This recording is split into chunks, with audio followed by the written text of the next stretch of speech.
안녕하십니까. 할 수 있다 물리학원. 이번 시간에는 열기관과 열 효율에 대해서 알아보도록 하겠습니다. 자, 먼저 열기관이라는 거는 말 그대로 엔진이에요. 자, 열을 역학적 일로 전환하는 기계입니다. 그래서 에너지의 형태를 열에서 역학적 에너지로 바꿔주는 기계를 의미합니다. 자, 그래서 간단하게 이런 종류의 기계가 있다고 쳐봅시다. 자, 1번 과정과 2번, 3번, 4번 이런 식으로 과정을 두면요.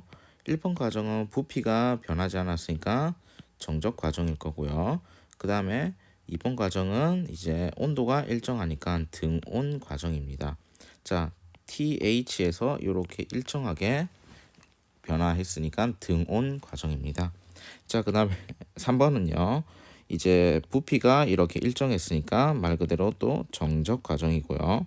4번도 T 로우라는 온도에서 변했으니까 얘도 등온 과정입니다. 자, 그러면 이 과정에서 도대체 어떤 일이 벌어지는지 간단하게 분석해 보도록 하겠습니다. 자, 먼저요. 가에서 나로 가는 이렇게 가는 과정에서는요. 정적 과정입니다. 자, 외부에 하는 일은 없고요. 그 대신에 이렇게 내부 에너지가 증가했습니다. 왜 그러냐면요. T 로우에서 T 하이로 이렇게 움직였기 때문에 열이 외부에서 공급이 되어야 됩니다. 그래서 플러스 Q일 거고요. 그 다음에 이제 나에서 다로 가는 이런 과정은요. 등온 과정입니다. 등온 과정이기 때문에 내부 에너지의 변화는 없고 외부에 플러스 1을 해줬습니다. 그러기 위해서는요. 또 말 그대로 열이 공급이 돼야 되는데 뭐 조금 다르게 하기 위해서 여기 1번 과정을 Q1, 여기를 Q2라고 해볼게요. 그 다음에 이제 다에서 라로 갈 때는요. 정적 과정인데 외부에 한 일은 없는데 온도가 낮아졌습니다. 그러면은 어떻게 되냐? 열을 방출할 겁니다. 그걸 Q3라고 해봅시다. 자, 그 다음에 라에서 가로 이제 돌아가는 과정은요. 등온 과정이에요. T 로우에서 이제 등온 과정으로 움직였죠. 자, 그러면은 외부에서 일을 받았고요. 그러려고 하면은 외부로 열을 방출해야 될 겁니다. 자, 그래서 총 공급된 이제 에너지는 Q1 플러스 Q2 마이너스 Q3 마이너스 Q4 이런 식으로 요 양이 될 거고요. 그 다음에 기체가 한 일의 양은 이렇게 될 겁니다. 이제 기체가 일이 발생하는 과정이 나에서 다로 가는 과정과 라에서 가로 가는 과정입니다. 자, 근데 나에서 다로 가는 과정일 때 외부의 일을 이만큼 했습니다. 그런데 라에서 가로 갈 때는요. 여기 면적만큼, 요 밑에 있는 면적만큼 마이너스 1을 했죠. 그래서 순수하게 이 엔진이 한 사이클을 돌면서 한 일의 양은요. 여기 초록색으로 이제 표시되어 있는 요만큼의 양을 실제로 외부의 일을 했다라는 겁니다. 자, 그래서요. 이제 외부의 일을 하는 엔진의 역할은요. 이 과정이 이렇습니다. 항상 이런 식으로 시계 방향으로 돌아갑니다. 자, 그러면 얘가 만약에 반시계 방향으로 돌면 어떻게 되냐? 이렇게 돌고 이렇게 돈다고 치면요. 여기에서 실제 외부에 한 일은 요거밖에 안 되고요. 외부에서 받은 일의 양은 이만큼 크게 되겠죠. 그러면 순수하게 외부에서 받은 일의 양이 요만큼이 되겠죠. 그래서 이런 녀석들은요. 오히려 외부의 일을 하는 게 아니고 외부에서 일을 받습니다. 자, 그래서 엔진은 보통은 이렇게 시계 방향으로 도는데요. 반시계 방향으로 도는 녀석들은 어떤 거냐면은 뭐 냉장고와 같이 이런 식으로 무언가를 냉각 장치, 에어컨 같은 이런 기계들을 얘기합니다. 참고로 아시면 좋을 것 같고요. 자, 그 다음에 열 효율에 대해서 보겠습니다. 열 효율은요, 공급된 열을 일로 전환할 수 있는 비율을 얘기합니다. 그러면요, 말 그대로 이렇게 됩니다. efficiency는요, Q1이라는 건 이런 상황입니다.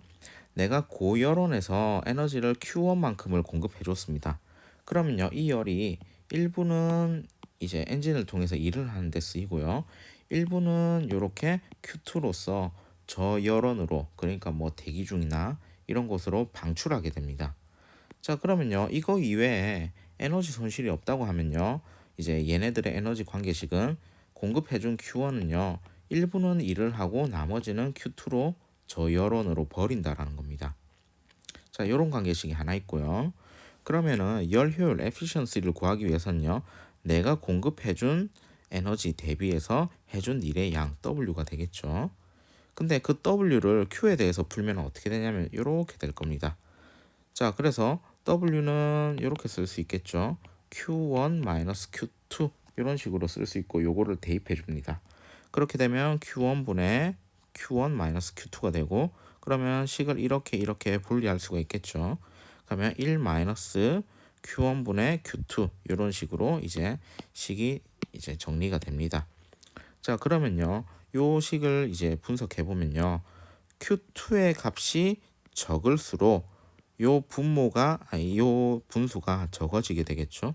그럼 열 효율이 향상이 됩니다. 그래서 저열원으로 버리는 요 열의 양 Q2를 줄이는 게 열 효율을 개선하는 목적이겠죠. 자, 이런 식으로 이제 열 기관이 되고 혹시 이제 물리원에서 카르노 기관에 대해서 이제 몇 개가 나오는데 얘는 이제 이상적으로 작동하는 열 기관이라서 1-T1 T2 이런 식의 관계식이 있는데 요것도 마찬가지입니다.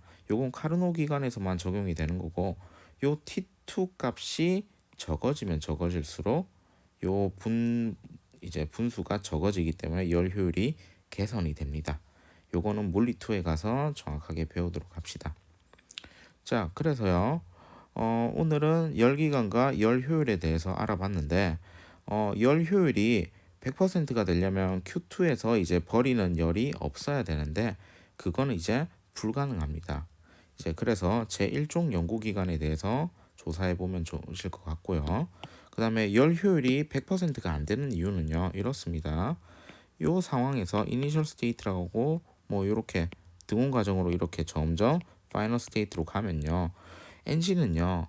기계이기 때문에 설계된 상황을 반복해서 돌아가면서 일을 해야 됩니다. 그렇게 되기 위해서는요. 반드시 어떻게 돼야 되냐면은 이제 엔진이 이렇게 순환을 하고 난 뒤에요. 원래 상태 이니셜 스테이트로 100% 돌아와야 됩니다. 이렇게 돌아오지 않으면요. 이 이후의 일들이 엉클어지면서 이 엔진은 작동이 안 되는 겁니다. 그렇게 하기 위해서는요. 이렇게 이니셜 스테이트에서 얘가 뭔가 일을 하고요. 뭔가 상태가 달라졌을 때 이니셜 스테이트로 돌아오기 위해 가지고 엔진이 외부에서 일을 받아야 된다는 겁니다. 그래서 에너지 효율이 떨어질 수밖에 없다라는 겁니다. 그래서 그 연구기관과 같이 에너지 공급이 이제 뭐 100% 이제 열 효율이 100%인 기관은요 절대 만들 수 없는 이유가요. 엔진이라는 녀석이 원래 초기 상태에서 뭔가 일을 하고 원래 상태로 다시 돌아와야 되는데 이 원래 상태로 돌아오기 위해서는 추가적인 외부에서 에너지가 필요하기 때문에 열 효율이 100%가 될 수가 없는 것입니다. 자, 오늘은 열기관과 열 효율에 대해서 알아봤습니다. 수고하셨습니다.